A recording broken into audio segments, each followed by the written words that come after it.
Cumva ne-a rătăcit, Dafine. Mergem de atâta mari de vreme și n-am ajuns la casa vântului de primăvară. N-avem cum să ne rătăcim, prințe. Am mers numai pe drumul arătat de moșu. Și dacă moșul nu ne-a arătat drumul cel bun? Nici vorbă de așa ceva, prințe. Adu-ți aminte ce ne-a spus la despărțire. Doar nu crezi că am uitat. O fi cale lungă să ne ajungă până la casa vântului de primăvară, dar nici nouă nu ne-au stat picioarele de când am plecat într-acolo. Și o să mai avem ceva de mers. De-aia zic că să ne oprim în poiana asta, să ne mai tragem sufletul. Bine zici.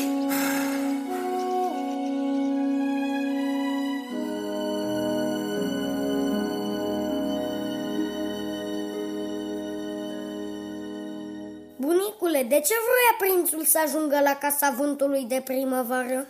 Păi, ca să-i spună unde o putea găsi pe frumoasa Chiralina. Și de ce voia să o găsească? Păi, nu ți-am povestit aseară. Ori mi-ai adormit și m-ai lăsat să-mi bat gura degeaba. Bine. Dacă e așa, dragul moșului, în seara asta o să adorm dumneata fără poveste. Ba nu, bunicule, te rog. Și ce poveste ai vrea să-ți spun? Tot povestea de aseară. Mi se pare mie că n-am scăpare. Bată-te să te bată noroc. Bine, fie. Așadar, trăia odată, de mult, într-o țară de departe, un împărat. Împăratul Roșu.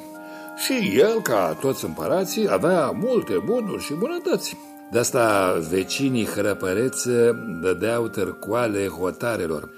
Așa că mai tot timpul împăratul Roșu lupta pe viață și pe moarte cu ei ca să-și păstreze țara și avuția. Odată, înainte de a pleca să apere hotarele din miază noapte, i-a dat prințului Dafin o legătură cu cheile palatului și i-a spus: fiule, cu aceste chei poți intra în toate cămările, numai în chilia din turn, care se deschide cu cheia asta de aur, să nu-ți calce piciorul. De n-o să mă asculți, bine, n-o să-ți fie. Așa voi face, i-a promis Dafin. A plecat împăratul în treaba lui și prințul a început să cotrobăie. Într-o cameră a dat de arme fel de fel, rămase de la moși strămoși, într-alta de haine împărătești, noi și vechi, cusute cu aur și împodobite cu nestemate. A dat și de bani de aur și argint, cum numai la împărat se pomeneau. Se mira el de ce a văzut, dar nu cine știe ce, că era obișnuit cu asemenea scumpeturi. În schimb, nu-și putea lua gândul de la chilia din turn și se tot întreba ce se ascundea în ea, de nu-i dăduse voie împăratul să intre. Azi așa, mâine așa, până într-o zi când a urcat în fugă scările turnului, a răsucit cheia de aur în broască, odată clof, de două ori clof și aceasta s-a descuiat. Prințul a crăpat o leacă ușa și s-a strecurat pe lângă ea și a intrat. Și ce să vezi? O mulțime de comori. Da, de unde? În cameră era doar o masă acoperită cu un covor scump și pe ea un ochean de sticlă îndreptat spre fereastră. Dar fiind s-a apropiat, s-a uitat și a văzut o fată frumoasă cum nu mai era alta. Avea părul cu totul și cu totul de aur, ochii negri ca mura și pielea mai albă ca spuma laptelui. Prințul nu-și mai putea ridica privirea de la ea. Venise vremea prânzului, dar cine să-l poată urni de acolo? Bietul Dafin se îndrăgostise la prima vedere și, când a părăsit chilia, era hotărât să plece în căutarea fetei care îl fermecase.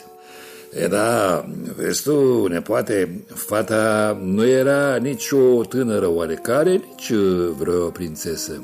Era zâna Chiralina. Și zânele trăiesc pe meleaguri unde nu moare și nu se naște nimeni și nici nu calcă picior de om. Iar de ajunge vreun pământean pe acolo, nu se mai întoarce, că zânele ori îl prefac în vreun animal, ori mi-l omoară. Știa Dafin de toate astea, dar nu s-a speriat dintr-atâta. A dat fuga la Afin, cel mai bun prieten al său, și după ce i-a povestit ce a văzut și ce vroia, au pornit amândoi spre soare răsare. Și haida, au mers zi de vară până în seară. Au mers pe dibuite până când le-a ieșit în cale un moș. Moșul de care îți vorbesc eu era unul cum se cade, neam cu Sfânta Vineri. Le-a ascultat tinerilor păsul și i-a sfătuit să se ducă să-l caute pe vântul de primăvară, care știa câte lună și în stele. Ba, le-a arătat și încotro să o ia ca să dea de casa lui. Când prințul Dafin și cu Afin au ajuns într-un sfârșit acolo, le-a ieșit la poartă o bătrână binevoitoare.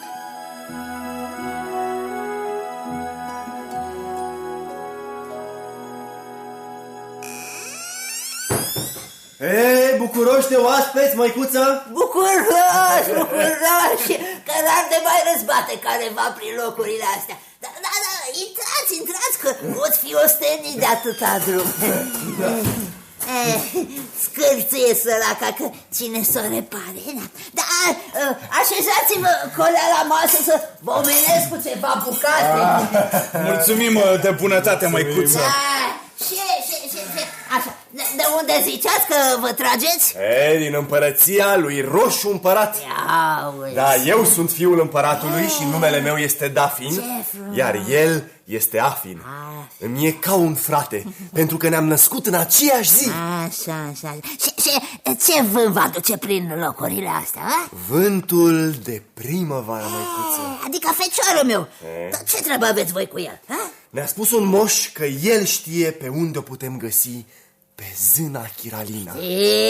Cum să nu știe că doar vântul în lumea zi și noapte? Păi atunci, dacă îl întrebăm... Mai dă capul meu! Cum să-l întrebați? Numai de la fleac că sunteți în casa lui și ar fi vai șamat.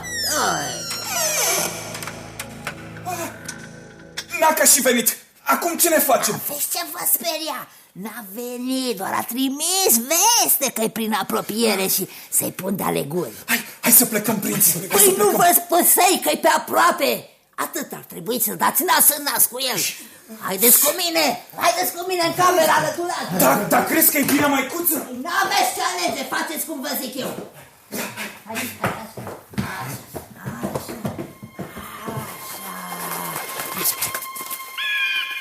Acum pitiți-vă în cotlonul de după sobă.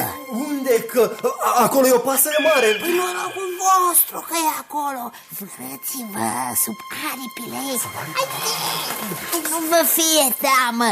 E o pasăre măiastră, nu vă face nicio rău. Cum e? Cald și bine. Ce vă spusei, nu e ascunzătoare mai bună ca asta. Numai nu trebuie să vă mișcați și nici să scoateți vreo vorbă, nimic. Eu mă duc să-i pun masa lui fecioarul meu.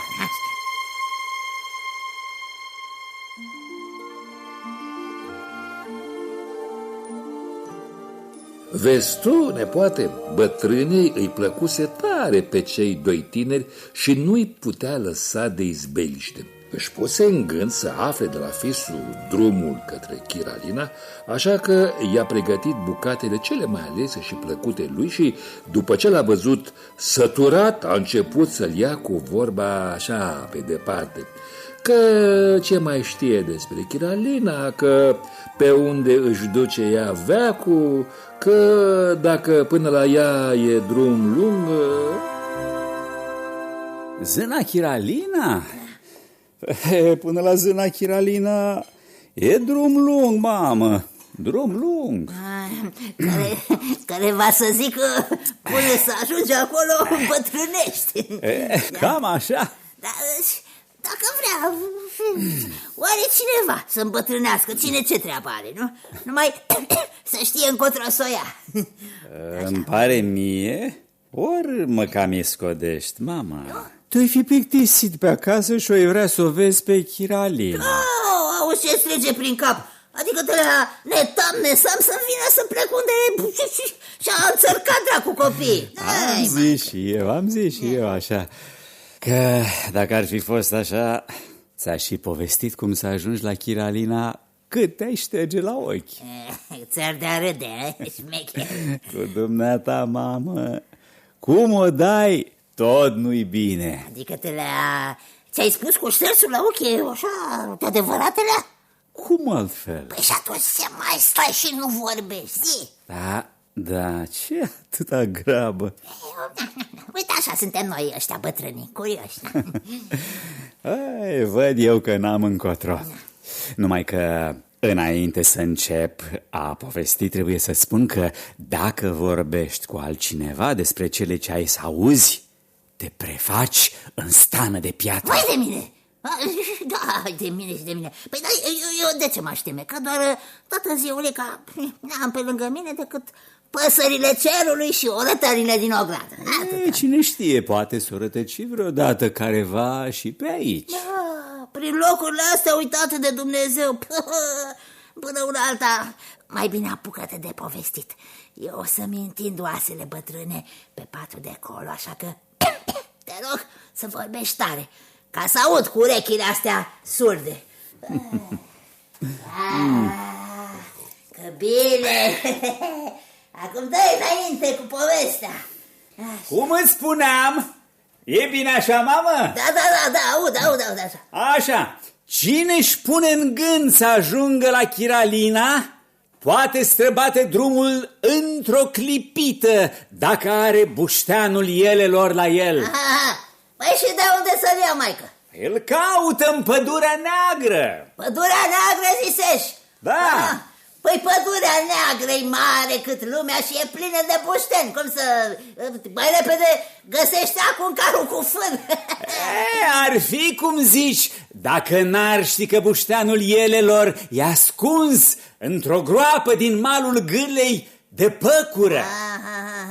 Și de gârla asta cum să dea? Numai un orb n-ar vedea pietrele și vâlvătăile de foc pe care le aruncă până la cer. Da, zisești că-i bușteanul elelor, parcă așa, da. Adică elor să stea așa cu mâinile în sus, să se uite cum le fură. Oare cine bușteanul? Ce, ele-s proaste? Dacă oare cine îi nărod, s-o duce după buștean noaptea, când elele își întind hora și îl farmecă pe om cu frumusețea și cântecele lor până l omoară. Dacă isteți, caută bușteanul în plină zi, când elele stau prin văzduh. Asta așa e. Da, maică, auzi, ia spune, de ce e nevoie de bușteanul ăsta ca să ajungi la Chiralina? Ce să faci cu bușteanul? Pentru că de cum îl atingi, se și poate preface într-o caleașcă trasă de 12 cai de foc, care se ridică până la vântul turbat. Și de acolo se pogoară taman în fața palatului Chiralinei. Iar cine aude și... Tare că n-aud, mai ce ai zis? Iar cine aude și spune astea cuiva, acela se face de piatră până la genunchi. Lasă, că am înțeles eu pedeapsa. Mi-ai zis, tu zi mai departe. Hai, dai. Mai trebuie să caute și iarba fiarelor. Adică să caute iarba fiarelor. Da. Iarba, Și uite așa, nepoate, încet, bătrâna a aflat de la fiul său toate câte le-a vrut. Îi era foarte drag vântul de primăvară și se bucura ori de câte ori mai zăbovea pe acasă să-i țină de urât. Da, de data asta ardea de nerăbdare să-l vadă plecat. Ca să se ducă la prințul Dafin și la așa, cum zici tu, istețule. De cum l-a văzut pe fisul ieșind pe poartă, bătrâna a dat fuga în camera alăturată. Acolo, să nu-i vină să-și creadă ochilor de ce a văzut. Prințul Dafin dormea dus.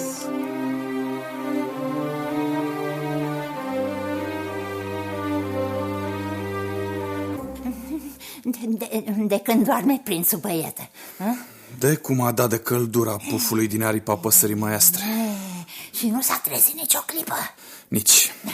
Adică degeaba l-am pus pe feciorul meu să vorbească tare, că el n-a auzit nimic. Nimic, măicuță, nimic. Dar tu? Eu am auzit fiecare vorbă. Și atunci ce ai de gând să faci? Că te spui ceva, știi în ce mare primejdie ești. Știu. Eu zic așa, să lăsați gândul pentru care ați venit până aici și întoarceți-vă acasă. Asta nu se poate, măicuță. Că atunci când am pornit, prietenul meu, prințul Dafin, mi-a spus că ori se întoarce cu zâna Chiralina, ori își pune capul. Aoleu. O să găsesc eu o cale să mă descurc și cu asta și cu celelalte. Stai, dar nu ți-o fi teamă de ele. Că doar auzești că ziua stau acolo sus prin văzduh. Las, măicuță, că nu de ele mie grijă, ci de gaura balaurului de la hotarul cu pădurea neagră. Bate-te să te bată. Păi spune așa, groapa aia nu-i totdeauna cu primejdie, băiete. E drept că primăvara, tot la 7 ani odată, se adună în ea șerp câtă frunză și iarbă. Își lasă balele pe care le amestecă până se transformă ele într-o piatră prețioasă. Da, atunci se repet cu toții să o înghită. Că numai îl de face asta, se preface în balaur, să știi. Dar nu se preface în balaur de îndată, așa, hop, așa.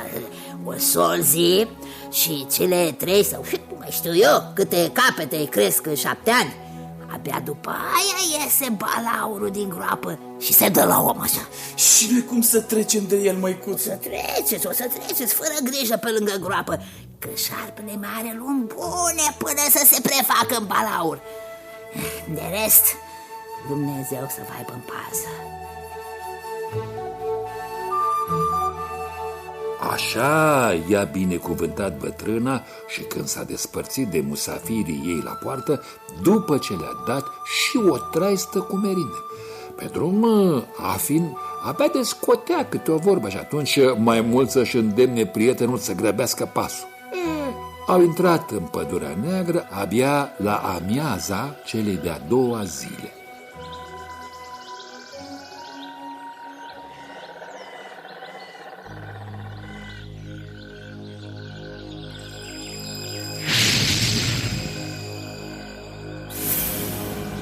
Ce căutăm aici, Afine? Cum de mai târâți taman la gârla asta de aruncă foc și bolovani? N-ai mai găsit alt drum? Uite-te la tine! Abia dacă scoți un cuvânt, 2 de când am plecat de la măicuță. Și ce tot scotocești în malul gârlei? Doar nu te aștepți să dai de vreo comoară. Prințe! Ești teafăr? Teafăr. Hai să plecăm de aici până nu dăm de necazi. Vom pleca atunci când vine timpul. Ce spui? Plecăm atunci când termin ce am de făcut, prințe Dafin. Și ce ai de făcut? Nu mai faci decât de capul tău. Mie nu-mi spui nimic. Și azi noapte pe unde ai umblat? Pe unde să umblu? Am dormit tună, că eram frânt de oboseală. Adică eu am visat că nu erai lângă mine. Știu și eu ce să zic. Uite ce, eu mă duc să caut un loc de trecere. Tu stai cât mai departe de mal. Da, ce crezi că o să te las singur, nu?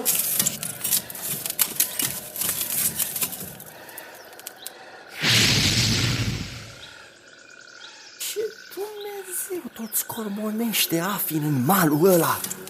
Știe el ceva de la măicuța, dar nu vrea să-mi spună. Hei, Afine! Doar nu cauți un drum pe sub apă!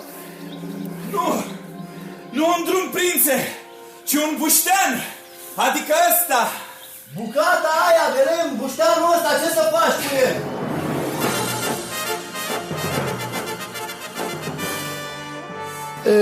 Nici n-a mai apucat prințul să-și termine întrebarea că bușteanul s-a transformat într-o caleașcă de aur trasă de 12 cai năzdrăvani care i-au dus cu viteza vântului până în fața palatului Chiralinei. Un palat de cristal înconjurat de un gard înalt. Dar nici n-au apucat bine să pășească în curtea palatului și au și fost înșfăcați de 2 străjeri uriași care i-au dus între suliți la comandantul lor. Cum ați cutezat voi, fețe pământene, să intrați aici? Au nu ați aflat că orice muritor plătește cu viața pentru o așa îndrăzneală? I-a întrebat el, numai foc și pară. După care a ordonat ca prizonierii să fie aruncați în temniță, unde urmau să-și aștepte pedeapsa. Aflând de cele întâmplate, zâna Chiralina a dat repede poruncă să fie aduși cei doi îndrăzneți în fața ei. Cum a văzut-o prințul Dafin mai că a leșinat. Doar nu era frică, bunicule. Cum să-i fie frică, nepoate? A leșinat de emoție, pentru că zâna visurilor lui era și mai frumoasă de aproape. Afin s-a speriat rău când l-a văzut alb ca varul și a început să răspundă el întrebărilor frumoasei gazde. Chiralina îl asculta, dar nu-și prea putea lua ochii de la Dafin, că vezi tu, nepoate, prințul era tare chipeș și mai avea și pe vino încoace. Pasămite îl cam plăcea. Și-au făcut nunta. Bine ar fi fost să fie așa, numai că zânele nu trăiau de capul lor. Aveau și ele legi, iar cea mai grea era legea care nu le dădea voie să se mărite cu vreun muritor. Zâna care făcea asta își pierdea puterile date de ursite și devenea o muritoare de rând. Da, inima Chiralinei nu vroia să știe de nicio lege. Așa că cei doi prizonieri nu numai că au fost eliberați, dar s-au bucurat de toate onorurile unor oaspeți de seamă. Peste nici 2 săptămâni de stat la palat, zâna noastră a căzut la pat, bolnavă de dragoste pentru Dafin. Au venit la capul ei cei mai cunoscuți vragi din toată lumea. Toți s-au făcut de rușine că n-au putut să o facă bine. Numai Afin cunoștea leacul. Îl aflase de la vântul de primăvară care îi spusese mamei lui că pe Chiralina nu putea vindeca decât iubitul ei, care trebuia să se ascundă în atac într-un cerb de aur și 3 nopți la rând să o sărute și să o mângâie. Chiralina avea un cerb de aur în camera unde dormea? Nu, n-avea. Trebuia să-l ducă acolo Afin. De unde să facă el rost de un cerb de aur, bunicule? Ei, cum de unde? Bușteanul elelor avea darul să se prefacă în orice. Numai că Afin nu putea intra cu una cu 2 în atacul zânei, care era bine păzit de străjeri. Dar nici nu putea să vadă cum prietenul său se prăbădește de atâta durere. Așa că, într-o seară, și-a ascuns bușteanul sub haină, a pândit gărzile și când acestea s-au depărtat, s-a strecurat în atacul Chiralinei. A avut noroc că zâna dormea. A pitit în grabă bușteanul în colțul cel mai întunecat și l-a prefăcut într-un cerb de aur. Odată această treabă terminată, nu-i mai rămânea decât să-l facă pe Dafin să intre la Chiralina, să se ascundă în cerbul de aur, de unde să iasă 3 nopți la rând ca să-i aducă zânei alinare. Nu-i putea spune direct că ar fi împietrit până la genunchi. S-a gândit ce s-a gândit și până la urmă l-a întrebat.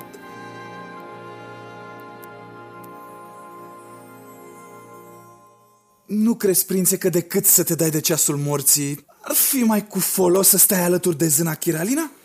Până să cadă la pat, te mânca din ochi.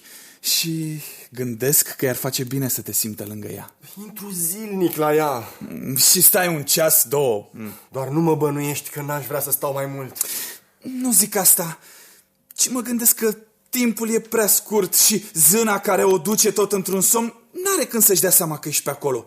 Trebuie să stai, știu și eu, 2-3 zile. 2-3 zile? Dar ți-ai pierdut mințile, Afine. Cine să-mi dea mie voie să stau 2-3 zile în atacul ei? Trebuie să-ți dea cineva voie, prințe? Păi cum să intru altfel? Te furișezi.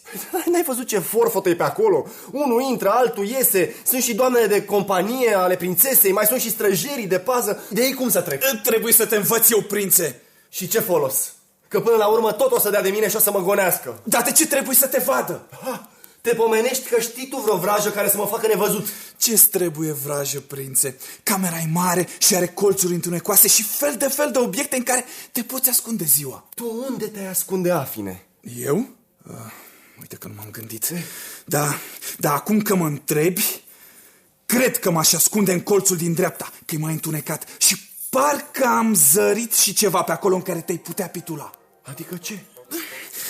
N-am văzut prea bine ce-i, dar zic că e bine să încerci, prințe.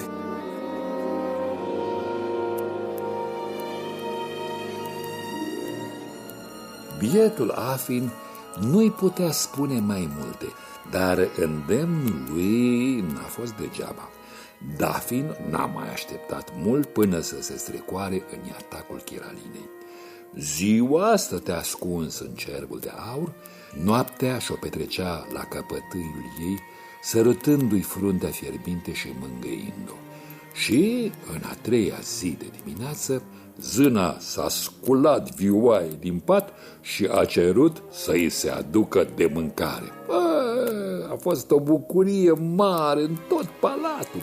S-a organizat o serbare de toată frumusețea, în timpul căreia cei doi nu-și mai luau ochii unul de la altul.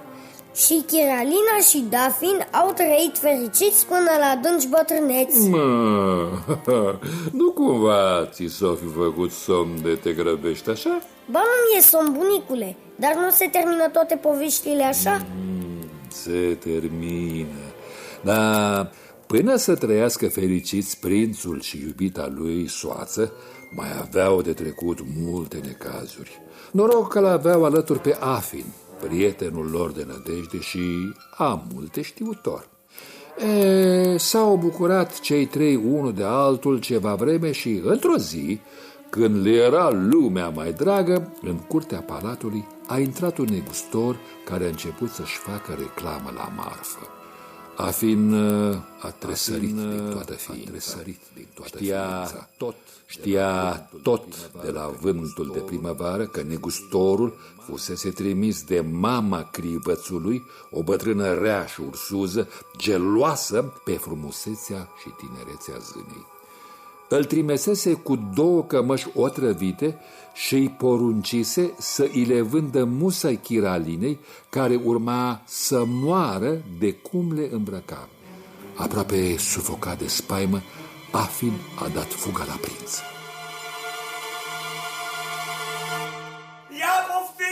Ia poftiți la negustorul de peste mări și țări. Am marfă frumoasă. Poftiți cu toții, ia te uite, ineluri, brățări, coliere, dantele alese. Poftiți la negustorul. Luați podoabe, luați aur, brățări, dantele. Cine i-a dat voie negustorului ăsta să intre, prințe? Ce-i cu tine, Afine? Ce te-a înfuriat așa? De ce mai sunt străjeri dacă intră care cum vrea? Nu-i decât un negustor de podoabe. Bucuria domnițelor. Hei, dragilor, dar din ce v-ați luat voi la ceartă? Nu știu ce are prietenul nostru cu sărmanul om. Poate reușești tu să-l potolești, dragă Chiralina.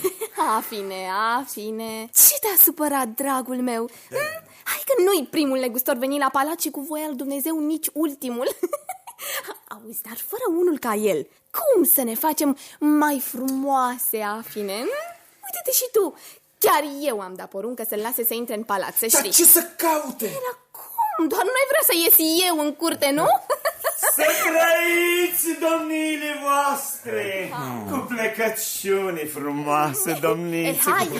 Hai să vedem ce ai pe tarabă, negustorule. Da poftiți, domnițe, ia poftiți, de toate, Maria ta, de toate. Marfa cea mai bună.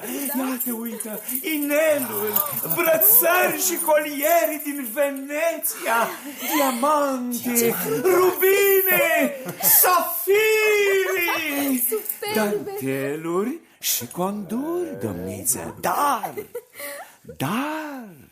cămășile astea le întrec pe toate în frumusețe. Numai uitați-vă, domnițe, puneți mâna, poftiți, veniți aproape. Ce tot îmboldești cu cămășile astea?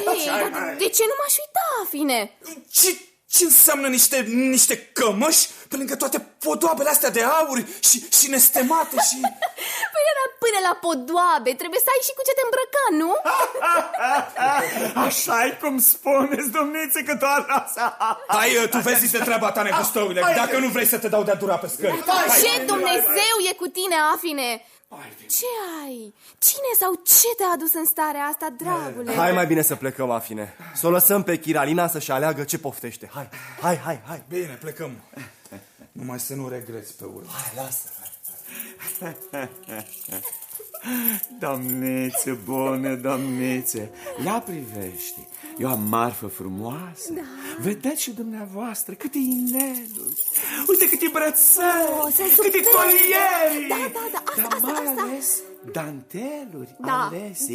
Dar să știi, domniță, că dacă ar fi după mine, vai de mine și de mine, eu m-aș opri la aceste două cămăși. Bine, hai, dă-mi-le să le văd mai de aproape. Așa cum ziceți, domniță, așa cum ziceți. Vedeți? Da. Au țesătura fină ca pânza de paianjen și zbătute cu safiri. Sunt aduse de peste mari și țări, de departe, de peste mari și țări. Ai dreptate, sunt foarte fine și ușoare. Da, sunt superbe. O să le iau. Da, o să le iau pe amândouă. Pe amândouă. Știi, Maria ta, ce să aleagă. Da, să le hai. Negustorule, să le îmbraci, domniță. Stai, dantelurile astea, de pe unde le-ai adus?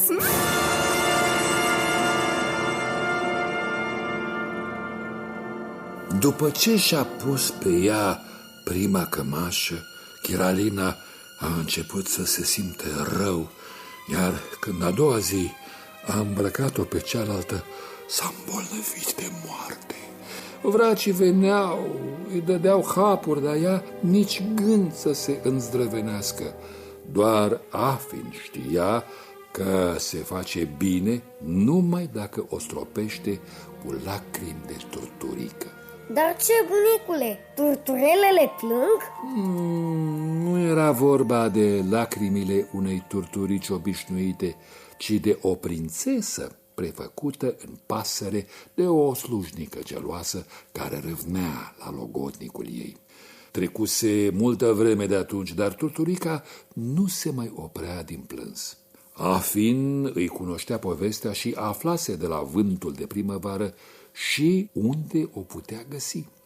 Da, greu, de-abia acum începea pentru el, pentru că, așa cum ți-am spus, dacă ar fi vorbit cu cineva și i-ar fi cerut ajutorul, nu ar fi împietrit. Unde pui că nici timp nu prea mai avea, pentru că biata Chiralina era mai mult moartă decât vie.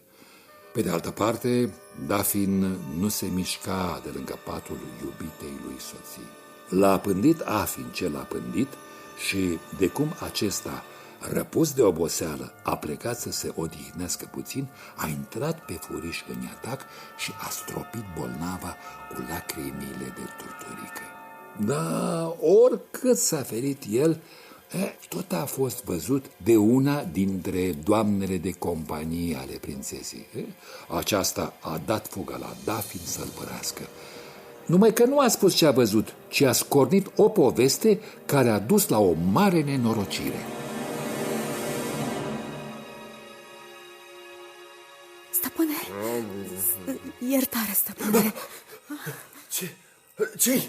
Nu-i bine, domniței? Nu, Doamne, ajută că nu-i mai rău. Atunci ce-i? Ce-i de-ai îndrăznit să mă scol cu noaptea în cap? Eu acum am venit să vă zic ce am văzut, stăpâne. Și ce ai văzut? Numai să nu fie cu prea mare supărare, stăpâne. De ce mi-ar fi? Păi eu zic și eu așa ca femeia proastă, stăpâne. Dar vorbește, femeie, odată. Dacă asta e porunca, o vorbesc. Stăpâne, văzui pe domnișorul Afin. că intră în atac de cum ai ieșit tu de acolo, stăpâne. Și până acum nu l-ai mai văzut intrând acolo? Ba, cum să nu l-am văzut, dar nu așa, stăpâne. Cum adică nu așa? Ce, n-a mers în două picioare? Nu, în două picioare, a mers în două picioare. Dar până să intre, s-a uitat și într-o parte și în alta, stăpâne. Băgai de seamă că se ferea, știți? Și atunci ai venit să-mi spui. Nu veneam eu numai dintr-atât, stăpâne, nu. Dar spune, femeie, odată ce ai de spus, spune. Păi, stăpâne, domnița dormea. Că tare bolnăvioară, drăguța, și noi ne rugăm cu toții de sănătate. Și de tot unde timpul. știi tu că dormea? Ai tras cu ochiul. Ai tras? Apoi știi, stăpâne, mi-am zis că prea se ferea domnișorul Afin. Și acolo a luat-o pe domnița în brațe și a pupat-o. Ai văzut tu asta? Am zis eu, stăpâne, că o să fie cu supărare mare. Mai spune odată. Eu spusei doar ce-mi văzură ochii, stăpâne. A luat-o în brațe și a pupat-o. Du-te după el și spune-i că am poruncit să vină la mine. Da. Fără zăbavă. Du-te acum. Fără zăbavă. Dafine. Cine să vină?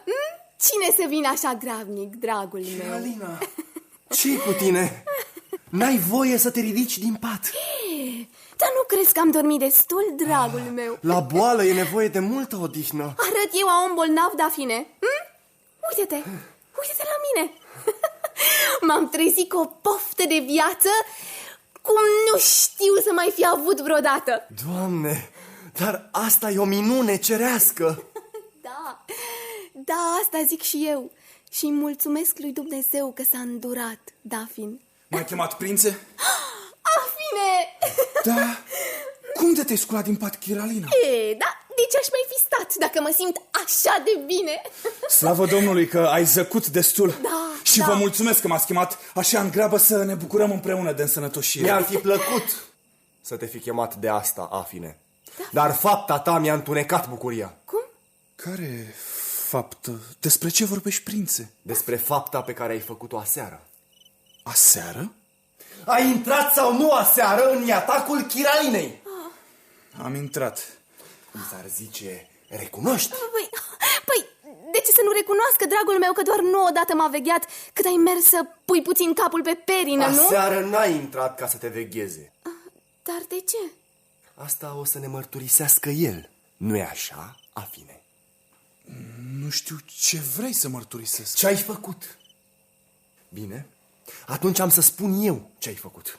Ai intrat în atac, te-ai aplecat asupra Chiralinei, ai îmbrățișat-o. Nu e adevărat, nu am îmbrățișat-o. În locul tău aș spune adevărul. Adevărul este ăla de l-am spus. Vrei să chem dama de companie care te-a văzut? Doar nu o să crezi mai degrabă o damă de companie decât pe Afin, dragul meu, care ne este ca un frate. Și de ce ar fi mințit femeia? Nu știu de ce a mințit, prințe.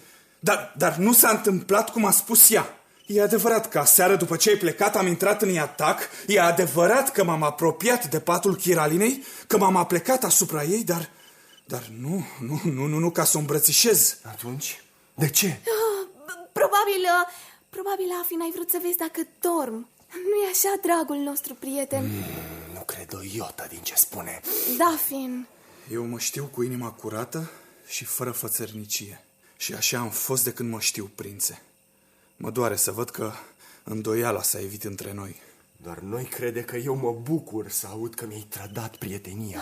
Dafin, ți-am spus și îți repet, dragul meu. Doar nu dai mai multă crezare unei dame de companie decât lui Afin. Și eu te întreb iară, de ce să mă fi mințit femeia aia? De ce să-mi fi spus că Afin te-a luat în brațe și te-a sărutat? Și tu ai crezut-o pe femeia aia, Dafine? Ai crezut-o? Atunci de ce te-ai ferit să te vadă cineva când ai intrat? De ce te-ai strecurat hoțește în atac? O să spun. Da, nu am încotro.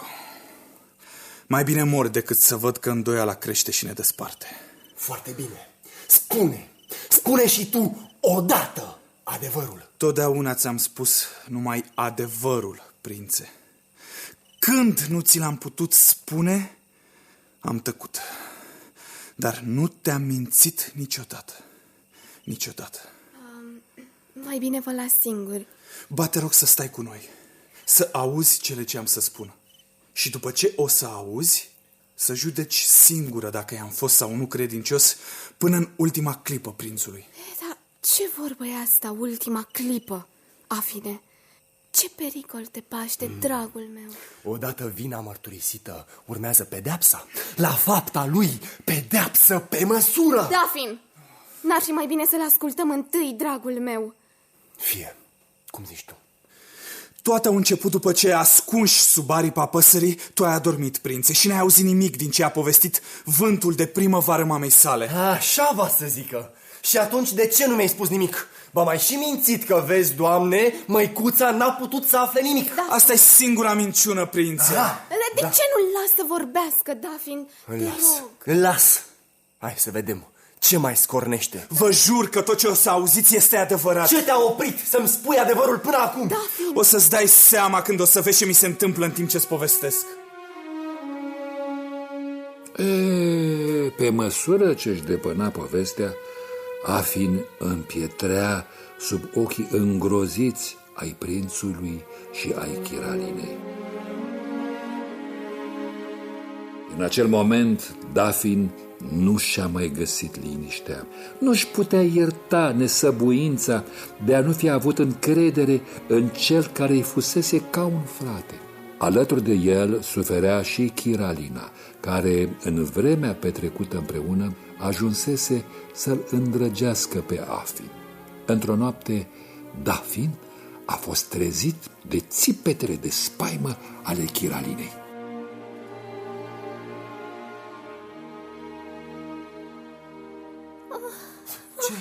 Ce-i, Chiralina? Ce s-a întâmplat?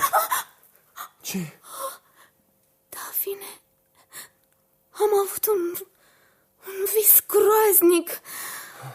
A venit la mine o femeie îmbrăcată în haine albe. Oh, Doamne!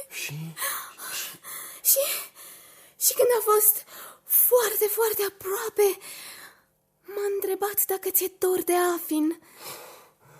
Cum Dumnezeu să nu-mi fie? Dafin, că mare necaz ne-a adus lipsa ta de încredere în cel mai bun prieten al nostru. Aș face orice să-l pot readuce la viață. Orice? Da. Ai face orice, dragul meu? Numai să știu ce trebuie să fac. Atunci, mare necaz, Dafin. Ei bine, femeia îmbrăcată în alb mi-a spus că îl poți învia numai cu sângele unui om care i-a fost lui foarte drag. Doamne, ce năpastă, Dafin! Cu sângele unui om foarte drag lui? Și cine îi fusese lui Afin mai drag decât propria viață? Pentru cine se sacrificase el? Pentru Dafin, cu care fusese prieten din fragedă copilărie. Înțelesese prințul foarte bine ce a vrut să spună femeia îmbrăcată în alb. A înțeles și Chiralina. Disperarea ei era cu atât mai mare cu cât nu-și putea ajuta cu nimic soțul, pentru că, din prea marea dragoste pentru el, renunțase la puterile sale de zână. Lui Dafin nu-i mai trebuia nici mâncare, nici băutură, nici somn nu mai avea. Și cum să aibă când femeia îmbrăcată în alb spusese pentru cine vroia să audă că pentru a-l readuce la viață pe scumpul lui prieten era nevoie de sângele lui. Mai toată ziua și o petrecea în fața statuii lui Afin și îi cerea iertare într-un potop de lacrimi ce udau piatra neînsuflețită. Curtenii începuseră să șușotească.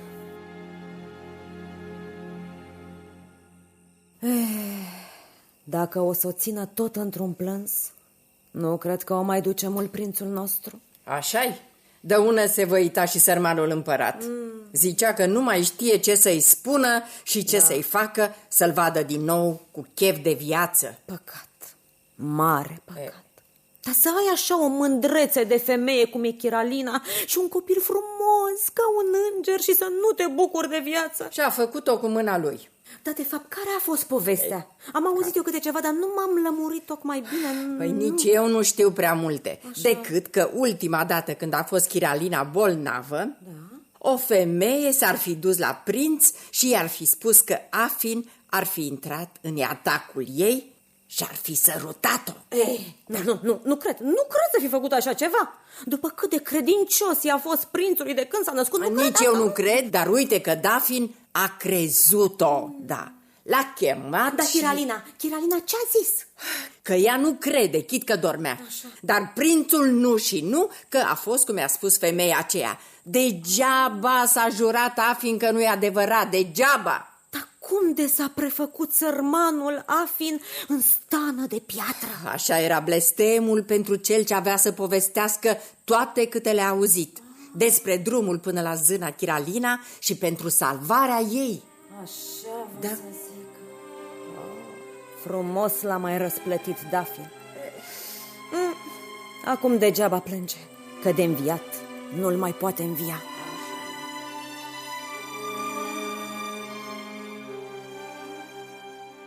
N-aveau ei de unde să știe cele spuse de femeia îmbrăcată în alb, pentru că nici prințul, nici Chiralina nu vorbiseră cu nimeni despre vis. Dafin slăbise, era palid, dar fi zis că-i mort și ochii îi se înroșiseră. Alegerea pe care trebuia să o facă era foarte grea. Se lupta între a-și părăsi nevasta și copilul pe care iubea cel mai mult în lume și a-și lăsa pentru totdeauna pe cel mai bun prieten în închisoarea de piatră unde îl băgase lipsa lui de încredere. Femeia îmbrăcată în alb îi ceruse un sacrificiu suprem. Căci ce altceva să fi înțeles din spusele ei că Afin va învia dacă îl va stropi cu sângele omului ce-i fusese acestuia cel mai drag? Zilele treceau una după alta, la fel și nopțile, iar el nu putea lua o hotărâre. Până într-o noapte când i-a apărut și lui în vis femeia în alb, care i-a spus același lucru ca și Chiralinei. Dafin s-a trezit și s-a dus glonț la statuia lui Afin. A luat-o în brațe și, plângând în hohote, i-a cerut iertare încă o dată.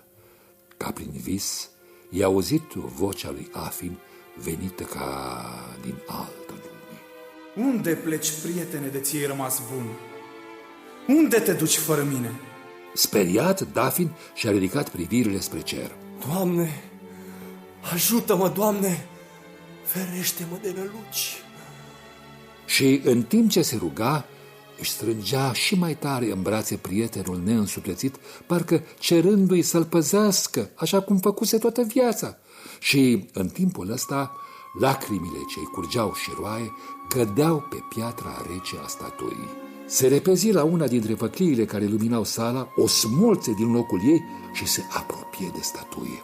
Aceasta era plină de sânge care, pe măsură ce se scurgea, topea piatra. Afin îl privea cu ochii mari și apoi începu să se însuflețească. Vorbele femeii îmbrăcată în alb se adeveriseră. Dar, bunicule, femeia îmbrăcată în alb spusese că cel pe care Afin l-a iubit cel mai mult trebuia să-i stropească cu sângele lui statuia. Da, așa e cum zici, nepoate. Dar prințul nu l-a stropit cu sângele lui, l-a stropit cu lacrimi. Da, ai dreptate. Dar vezi tu, după ce a plâns zile și luni în șir, i-au secat lacrimile și în noaptea aceea, de atâta durere cât avea în suflet, a plâns cu lacrimi de sânge. Ursitoarele au fost înduioșate de devotamentul pe care îl arăta astfel prințul pentru Afin.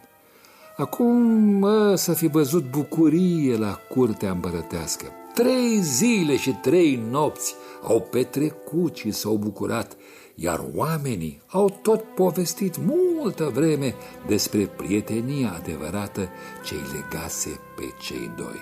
Cei ce au auzit-o au povestit-o mai departe și, uite așa, a ajuns și la urechile mele, ca să am eu ce-ți spune până ce o să adormi.